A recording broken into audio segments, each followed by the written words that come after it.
violence is wrong. These men who struck out at their oppressors, they battled for the working men. But you shouldn't kill people. But you have to understand why they lashed out at this unjust system. That's literally what she did. She just gave herself enough coverage.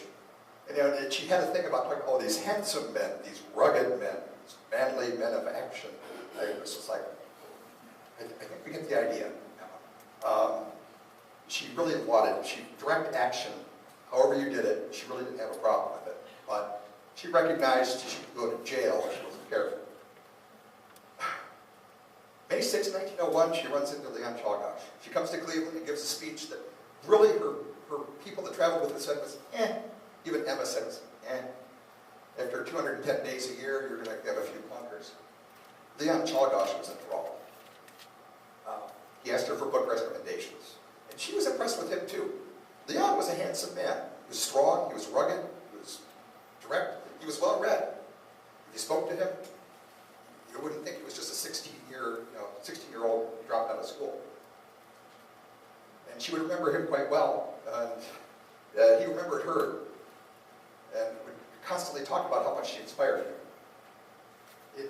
He would say repeatedly, that speech is what inspired me to kill McKinley, which led to some rather rough weeks for Emma when the authorities got around to talk to her.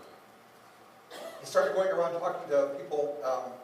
He started to try to hide himself. I'm going to go by Neiman. I'm not going to go by Czolgosz. He wanted to go to meetings. He would go. He was very klutzy about it. Are there secret meetings happening amongst the anarchists? And the anarchists were like, no.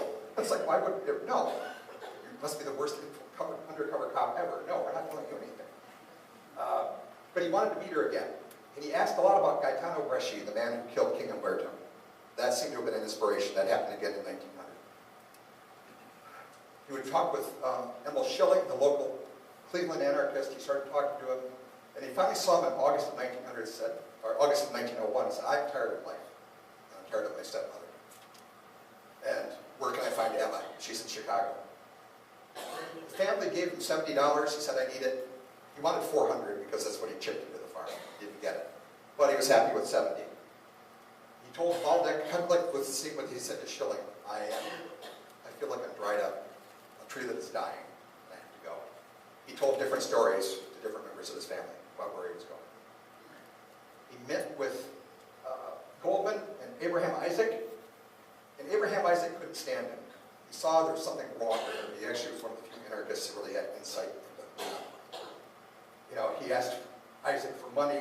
He said, basically, it was so weird to Isaac. He said, okay, put out the word. If you have this Fred Neiman guy show up, don't let him in your meetings. There's something really wrong with him. Goldman was appalled by that. Oh, no, he's perfectly fine. You retract that. There's nothing wrong with that man. Finally, Leon gets to Buffalo. Buffalo is where the Pan American Exhibition was in 1901. It was kind of a world fair kind of thing, set up, literally built from the ground up. You can't find, there's nothing left of the Pan American Exhibition. It was torn down. It would have been torn down regardless, but obviously we were more interested in carrying it down in 1901. He did some odd jobs. He lived outside of Buffalo. He went to Cleveland again, not to see family, but he rents a room on August 31st. And he purchased a .32 caliber Iver Johnson revolver. The Iver Johnson is not a remarkable gun, except for one thing. It was the exact same pistol used by Gaetano Bresci to kill King Umberto. It would also be the exact same pistol used by Sirhan Sirhan to kill Robert F. Kennedy. It's a gun with a horrible history. He arrives on August 31st at the exhibition, an hour before McKinley arrives. This is the exhibition, lit up at night. It was all built, scratch built for the purpose of this. This is the Temple of Music where the president was going to meet with everyone. There was no Secret Service in 1901. There wouldn't be a paid Secret Service until 1906, protecting. And there were some people who were worried about him going there. Elihu Root was one of his personal secretaries who needed security. One of his things, everybody loves William McKinley. No one's going to hurt him. You're just being crazy. Root has had this premonition he could never put his finger on. This was wrong. That's the size of the Iver Johnson revolver. It is to use the modern parlance, a Saturday night special. Bought for $5, probably not worth that today. There's a line, a receiving line. William McKinley is shaking hands, saluting hundreds of people. Czolgosz walks up to McKinley, fires 2 shots. The first shot hit a button and ricocheted. That's the kind of low caliber pistol we're talking about here. A brass button can stop a bullet. The second shot went right into his stomach. James Parker was an African-American man who wanted to be the president. He was standing right behind Czolgosz at the time. He lunged forward, said, "That's," to use the language, "that son of a bitch just shot the president." If he'd been a half second earlier, he probably could have stopped it. It wasn't for lack of effort, it was just, he was one of the heroes of the day, and he helped take down Czolgosz and the Secret Service. He tends to be forgotten. The official accounts, probably because of prejudice, tend to downplay Parker's role. But he actually became a minor hero and then unfortunately forgot the history. How do you prove a crime? Okay, once again, I'm speaking just as Dale Price, not an attorney for the federal government. You need to show 2 things. Mens rea is the mind, the mindset, the guilty mind. Actus reus is the act, the actual culpable act. The big dispute over Czolgosz was he insane?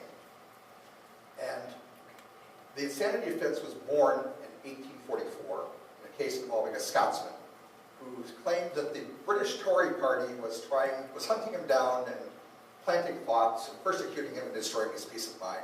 So he tried to assassinate who he thought was Prime Minister of Britain. Instead, he murdered Edward Drummond, a poor functionary in the government who had nothing to do. That was the test case. People jumped on that. This is a man who's clearly insane. And he was found not guilty by reason of insanity. He would die in an asylum about 15 years later. What's the rule? You have to show that if you're going to prove insanity, you have to show that the person is laboring under such a defect of a mind, or defect of the mind, so either not to know what he was doing, or what he was doing was wrong. So basically what it creates is a rebuttable presumption of sanity. If there's enough evidence brought forward that you don't know what you're doing, or that you don't know what you're doing is wrong, you're criminally insane, as it was. Here's the problem. It was all in front of everyone. And Czolgosz said, as he was apprehended, "I've done my duty. I did it." Yep. Wrote out a 12-page confession. I did it. Thomas Penny himself was an immigrant from Britain, horrified by this. Basically, right away, he knew he had to do something. The anarchists, all the Haymarket, all this stuff, all these foreign leaders, now finally we have our president shot by one of them. We're going to take care of this. And I know he's going to probably try to claim that he's insane, so I'm going to have alienists, psychologists, named for the time, look at them. And all the alienists who look at Czolgosz thought he was sane. Now here's the problem with Czolgosz. He refused to cooperate with anybody. He really didn't want to talk with anyone. He talked a little bit to some of the alienists. He would never talk to his defense attorneys, which makes it a joy forever to try to defend somebody.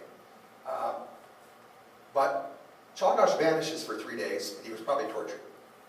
This is the only time anybody ever saw Czolgosz's composure broken was after he came back from the women's prison facility on September 16th.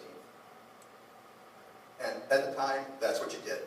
Police officers had no second thoughts. This is long before Miranda, long before any of the Warren Court revolution. So they worked him over. Why? I mean, he confessed to it in the first place, probably to get revenge. He always denied there were co-conspirators, but he always said, Emma Goldman inspired me. Emma Goldman had the worst 3 weeks of her life after Czolgosz talked about it because the authorities in Chicago swept in and detained her. At times, the newspaper accounts kind of conflict. There were a lot of newspaper accounts that were clearly whole cloth fabrications. But there do appear to have been a couple times when he expressed remorse, not about shooting McKinley, but about Mrs. McKinley, the effect on her. That's about as much as he would get towards remorse. If William McKinley had been shot in 1915, he would have survived. Because we knew a lot more about bullets. World War I taught us more about bullet wounds too. Unfortunately, at the time, the bullet, they looked for the bullet and they couldn't find it. They removed it. They knew about infection. And in fact, the man who was overseeing the surgery was an early advocate of use of rubber gloves. So these were not quacks. These were men who were doing their best with the science at the time. But they never found the bullet. And they said, oh, don't worry about the bullet. One of the men, Jonathan Mann, one of the surgeons said, a bullet that's left there at rest will not move. It doesn't cause any trouble. And another surgeon said, that bullet being in his body would not shorten even Methuselah's life by a day. The next day, McKinley started going downhill. Or that day, he started going downhill. He'd started to make a recovery, but the bullet turned septic, gangrenous, and he died on September 14th. And he said at this point, there's no point in surgery, we just need prayer. And the most heartbreaking moment of this for me was Ida McKinley sitting by her husband, whispering into his ear, I want to go too. I want to go too. He patted her on the hands. One day we will be together. But not now. This was not a federal court case. Even though the President of the United States had been assassinated, it was brought under the state of New York. It was New York State Court. District Attorney Penny was going to make sure that he was going to put him in the dock and have him executed. They appointed two very good defense counsel for him. Lauren Lewis and Robert Titus were judges, New York's judges of great skill and reputation. And they both exclaimed in horror when they were appointed, we want nothing to do with this. He has to have a defense.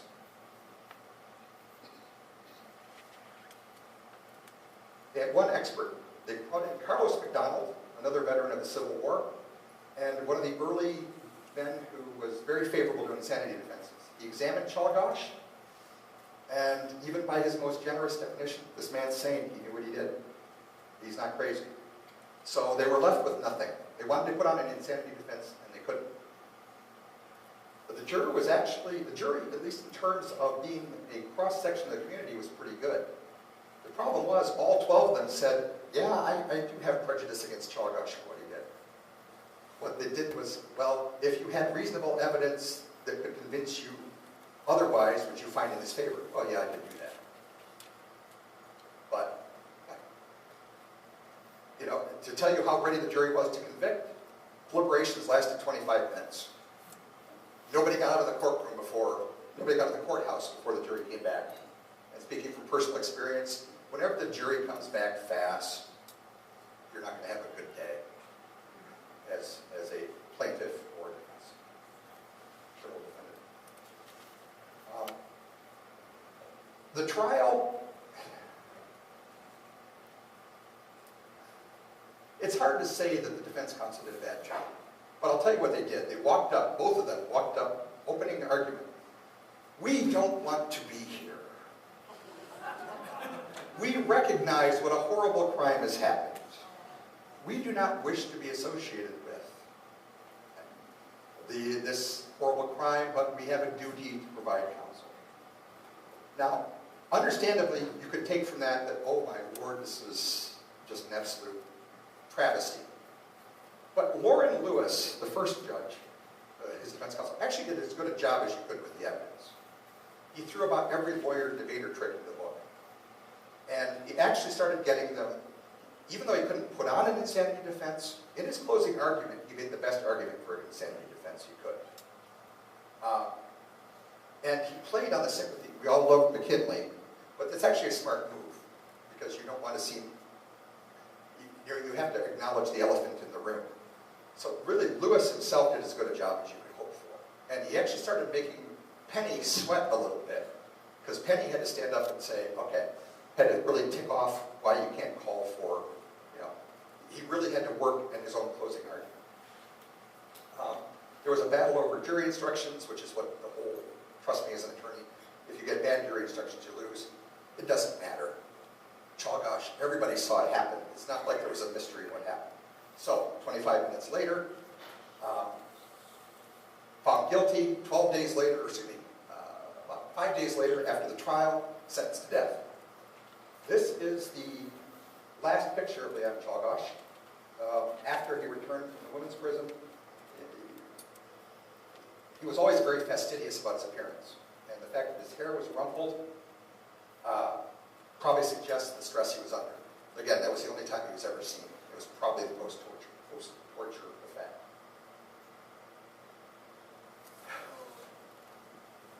Electric chair. Leon Czolgosz will be the 50th man to die in the electric chair in the state of New York. 1,200 people wanted to be present in the room.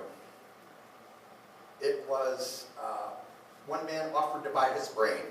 I mean, it became a literal circus. Waldeck and Leon's brother-in-law, Frank Bandowski, married to his sister Cicely, visited the night before the execution. Why did you do it? He said, I done my duty. And before he was taken off to the chamber, his father did visit with him briefly.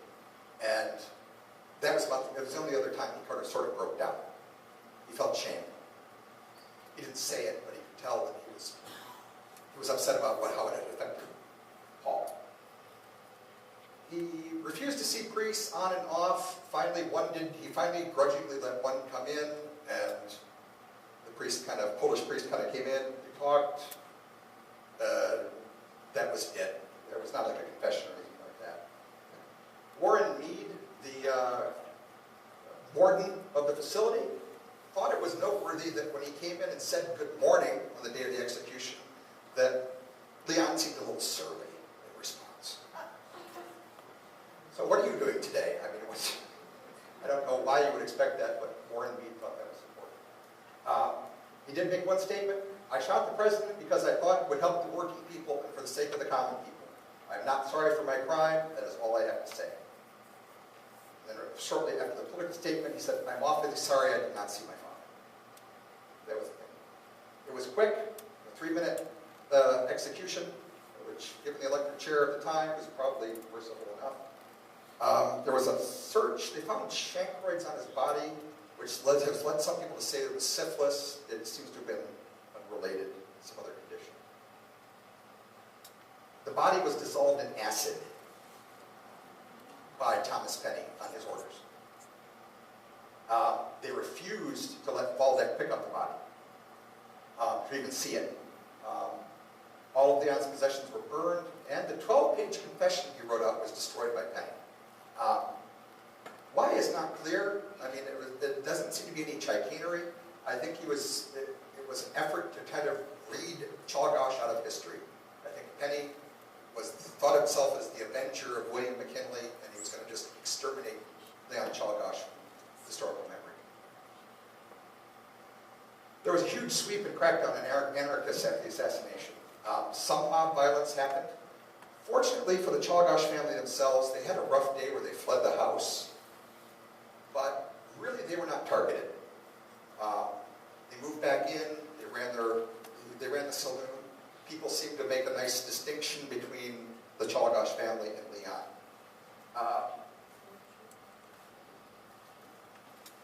There was a brief, like I said, there was some history of that. But Leon was able to serve. Well, we'll get to the rest of the family here shortly. Roosevelt became president, and that did change things. He was more pro-labor. If you were reasonable in your demands, then I was going to lash and do some takeout. He was willing to make some demands of industrialists. The 1902 anthracite strike by the coal workers, the coal companies asked him to send in federal troops. And Roosevelt said, no. You're going to work this out. I'm not. Usually, yes. We always send in the troops to crush it, but no, not anymore. So Roosevelt would turn the country in a slightly more progressive era, which would develop under his presidency and later under Wilson's to some degree. Finally, we had an informal, in 1902, informal Secret Service detail, but it was finally, funding was authorized in 1906. So it was kind of on a voluntary basis, unpaid. You kind of wonder about the ability of government to react to actual problems if it takes that long. Personal effect, Ida Saxton McKinley would die in 1907. Very sad, invalid. She had a small shrine to her husband. people would come and visit, and she said that she was literally marking time until she saw him again. John Schrank was the man who would take a shot at Theodore Roosevelt in 1912. He was borderline insane. He said, the ghost of William McKinley told me to shoot Theodore Roosevelt for his role in my assassination. This was the one where Theodore Roosevelt had the speech in his pocket, the bullet hit, broke skin, and then Roosevelt walked up there and gave the bull moose speech. So Schrank was not executed. He spent 22 years in prison and was promptly forgotten, which is probably just as well.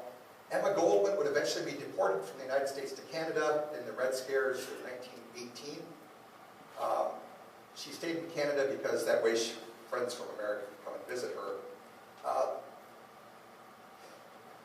Medical fees back then were pretty steep. The medical team that took care of McKinley was paid $27,500 for its services over the course of 2 weeks. $5,000 for the surgeons, or $6,000 for the surgeons, depending on who they were. The nurses got $100. Of course. Dr. McBurney, the man who said, no, this wouldn't shorten your life by a day, he actually went on to a none of this seemed to affect any of the medical practice of any of the surgeons. They all went on and had it just fine. The defense team enjoyed retirement, and again, they probably did about as well as you could hope. They were, they basically the community didn't seem to hold that against them. In 1917, Mount McKinley would be officially named on behalf of the martyred president. And really, from this point, after Mount McKinley, the assassinations faded from the American consciousness.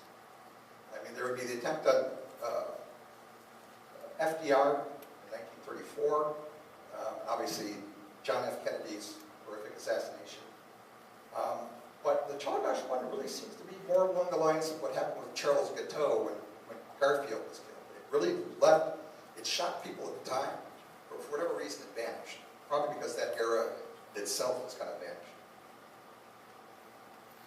3 sons in the Czolgosz family served in the military in World War I. Joseph, Charles, and Tony.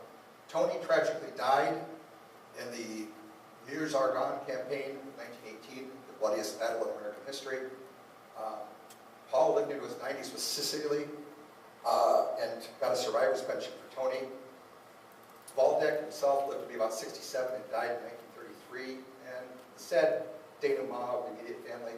Victoria sued her sister to recover promised life insurance proceeds paid out for Leon and obtained a default judgment, which was worth the paper it was printed on.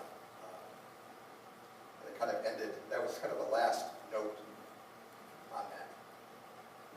Was he insane? Probably not. Not by the standards then, not by the standards now.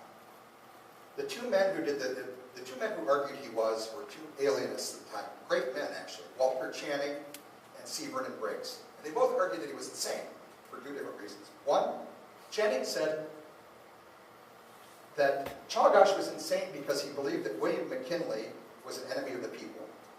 And that's just delusional. No man could believe that William McKinley was an enemy of the people. It wasn't just because of William McKinley, but just, you have to be delusional, so you're insane. C. Vernon Briggs came back to it differently and said that, yes, he was insane because his working class experiences, his hard life of work, had stunted him, so he lacked empathy for others who were outside of his group. So naturally he would lash out. That's, his lack of empathy left him delusional and insane. And actually, if you get a chance, C. Vernon Briggs' book is available online. He probably wrote the best history of the Czolgosz life and the assassination. It's part of it's a chapter in the book called The Manner of Man That Kills. And it's available in PDF online. It has that last picture, I found it nowhere else. Last picture of Leon. It has a lot of good detail about the family and moving. It also has some stuff that's not accurate, but it's because it was reported to him and didn't pan out. But it really, the insanity defense aside, it is the best documentation of Leon. Finally, Leon told Waldeck, and Waldeck told Seaburn and Briggs, he said, if you give me $100, he told Briggs, because Briggs interviewed the whole family that was still alive, even through an interpreter, Paul. He said, you give me $100, I'll tell you a story. What? A story about Leon. I'll give you $100. Give me $100. I'm not going to give you $100 sight unseen. He had something. He had something physical that happened to him, but it was not from a woman. So you're going to give me $100? You give me $100 for that? Briggs was like, no, I'm not going to give you $100. Ethical concerns aside, you start paying people, and of course everybody else shows up and wants $100 too. And Waldeck never explained that. There's no hint that he ever explained what it was. Was it an experience possibly with a male or something? Or it's one of those tantalizing things. What's really, what? Why did you tell him that? Because we're going to all wonder forever. But I think the safest thing to say is that he may have thought that he was dying of syphilis, taking the potassium iodide. He thought, if I'm already dying, I can strike a blow for the people. But that doesn't make him insane. It just gives him his motive. And that is it for the flyover. Yes? What was the name of the book that you suggested? Yeah, it's The Manner of Man That Kills. And it's a history of several murderers. It's psychological studies. And Czolgosz is a chapter in the book. Seaburn and Briggs, it's in PDF format. It was published in 1921, I believe. But you can find that, I think, Google Books, definitely. You're welcome. Yes? Because you couldn't, according to New York procedure at the time, you could not plead guilty under that kind of case. You had to give yourself a right to a trial, because the fear was that you could be railroaded into a guilty plea. So basically a first-degree murder at that time, you were not allowed to plead to. Procedure.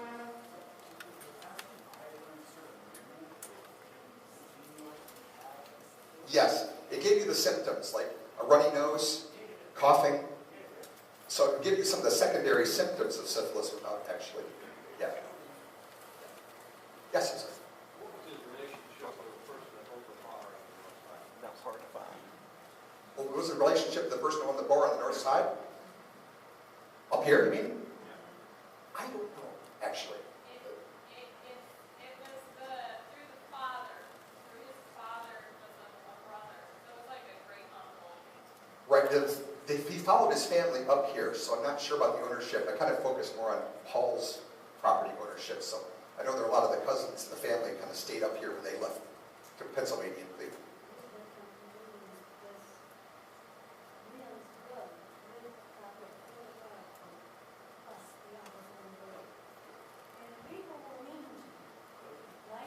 Which brother? Even my mother didn't like him because he was I can't remember what his first name was.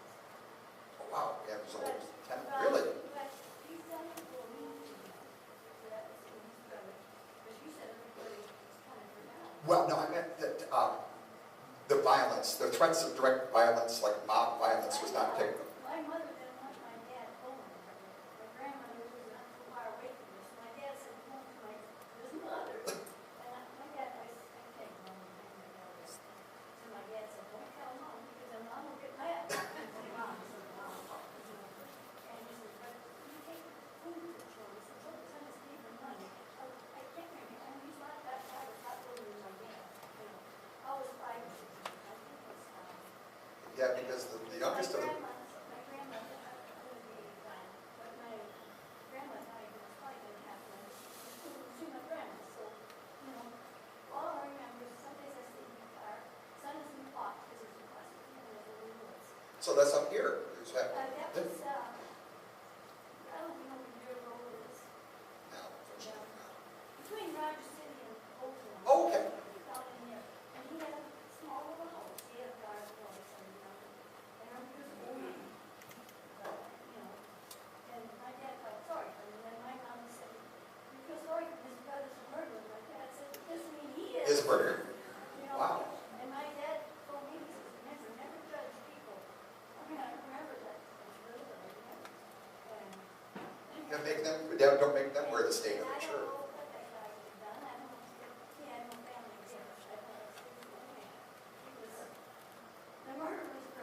Brother, wow.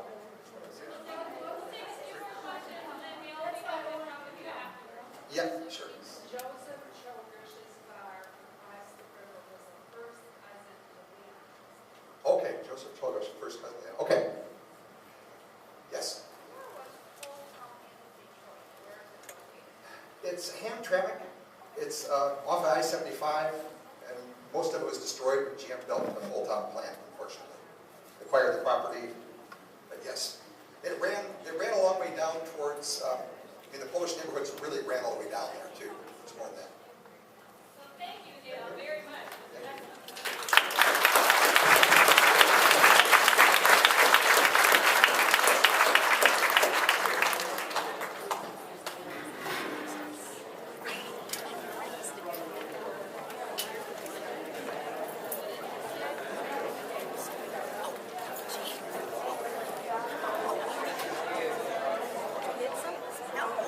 At least you had that.